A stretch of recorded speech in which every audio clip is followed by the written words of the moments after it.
7. May. Dearest Suzie, I hope you are feeling better by now. I guess that flu was what caused your headaches, huh?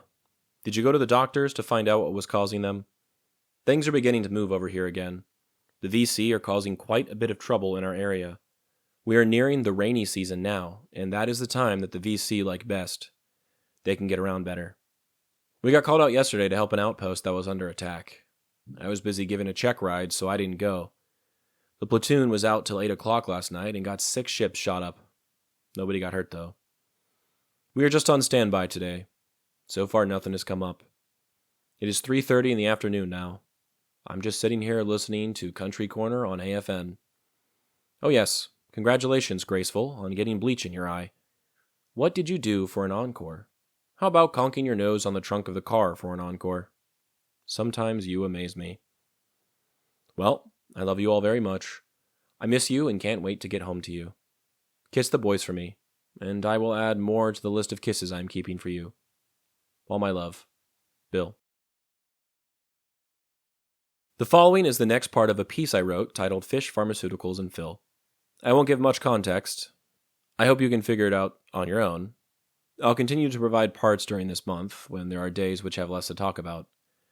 As with everything else in this project, this is deeply personal and meaningful to me. I hope you enjoy. 13 years ago, Jessica had a kid with someone who was basically a stranger. This started a pattern, and 4 children later, she had finally dug herself into a deep hole enough that Mary, Tim, Lisa, and the rest of their family had no choice but to step in and try to help. They had been delicate with her up until this point, celebrating the births of the new family members and casually suggesting that she get her tubes tied or at the very minimum settle down with one of the fathers to her kids. It was hard for her to maintain any level of stability when she and the kids' dads were heavy drug users and frequently in and out of jail after getting caught with meth or calling the cops on each other for domestic abuse. Clearly the kids had been suffering, but they lived with her mother, Lisa's sister-in-law, Katie, their whole lives. She was described to me plainly as one crazy bitch. Unfortunately, Tim and Lisa had tried to step in years before and adopt the kids when they were first born, but allegedly, Katie testified to the local family courts that Mary, Tim, and Lisa were all abusive alcoholics. The judge believed her, so Jessica and her kids disappeared from everyone's lives, placed in Katie's care. They would disappear until Jessica had another kid and invited everyone into her life again to see the babies, acting like everything was normal. It was a long, painful, and unhealthy cycle. Things had been relatively stable until 2019 when Katie died, which was initially relief to Tim and Lisa, and the kids were placed in Jessica's care full-time. 3 kids and no job ended up being somewhat unmanageable for her, but she did have a guy she was living with who was the father of kid 3 and allegedly the father of kid 4, who she was pregnant with at the time. In February of 2020, she went into labor 3 months premature and went to downtown Orlando to give birth to a child that came out addicted to meth. She called her aunt and uncle, inviting them to see her and asking them to take her 2 oldest kids temporarily while she was in and out of the hospital. Knowing the situation, Tim and Lisa were hesitant but willing to oblige for the good of the children. Let's just say that things got messy when the lockdowns began a month later. It took Jessica many days to give birth to kid 4, and due to the circumstances of the birth, there was a long road to recovery ahead of the baby if it had any chance of survival. She by no means would be able to take care of the 2 oldest. It was out of the question. The pandemic, daily trips to see the baby, and total lack of income made it impossible for her to even consider asking for her kids back. Eventually, Tim and Lisa enrolled them in a school nearby and did their best to raise 2 kids they barely knew during a once-in-a-lifetime global pandemic. Let's just say it was tough, Lisa once told me. The biggest problem they faced with the kids was the instability of the situation. They barely had enough to get by during the lockdowns as it was, and Tim was constantly afraid that something would happen which would totally halt his company's ability to work. Thankfully, it hadn't. Also, Jessica's violent and drug-addled past made them nervous. We kept thinking that she'd come around our house one day, tweaked up and asking for her kids back, Tim told me. One day, Jessica got in a fight with her boyfriend and called the cops on him. They arrested him on site without questions. Because of the disturbance, the local county sheriff conducted a welfare check on Tim and Lisa, even though they were counties away. They didn't really like having the cops knocking on their door randomly. Things went well with the police, but it really helped encapsulate the seriousness of the situation. They knew something more long-term had to be done for their protection and for the betterment of the children. I knew them at this point, and to help, I got them in contact with a state congressperson I used to work for. It didn't seem like much and felt wrong intervening in their lives, but there were kids involved. They needed what was best.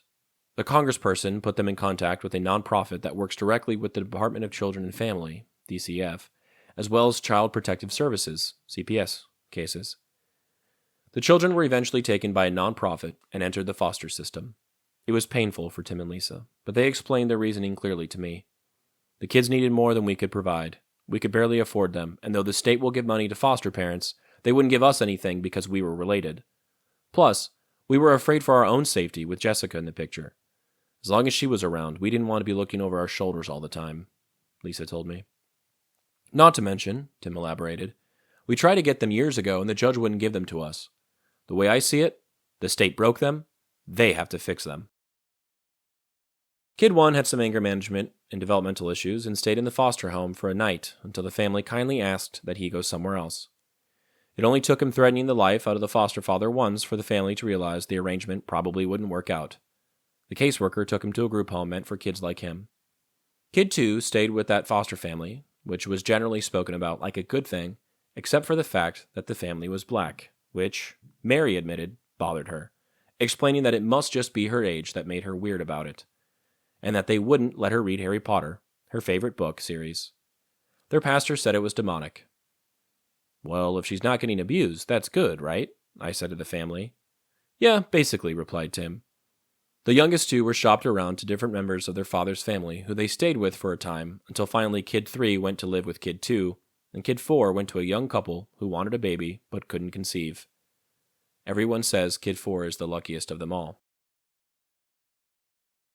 If you like that, please stay tuned this month for the next few parts of Fish, Pharmaceuticals, and Phil. The photo I chose for today seems to depict a road leading into a town or a settlement of some sort. The road is paved. On either side are power or communication lines. On the side of the road is a group of huts or houses which appear to be made of wood or reed. In the distance is a mountain.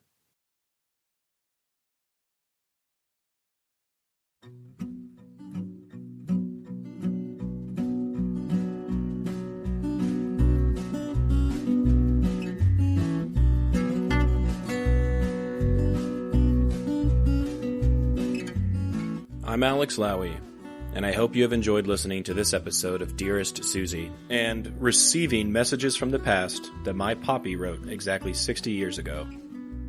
I sincerely appreciate your time and interest. Please consider following the podcast on your preferred platform, and if you're enjoying it, I kindly ask that you take the time to rate the show and leave a review. Also, please follow the project on YouTube, X, and Instagram. All likes, comments, shares, and reviews will help grow the reach of this story. The links for these things should be in the description of this episode. Please feel free to email me at dearestsuziepodcast@gmail.com if you have anything you'd like to say. I'd love to chat or to hear about your stories as well. Thank you for listening, and God bless.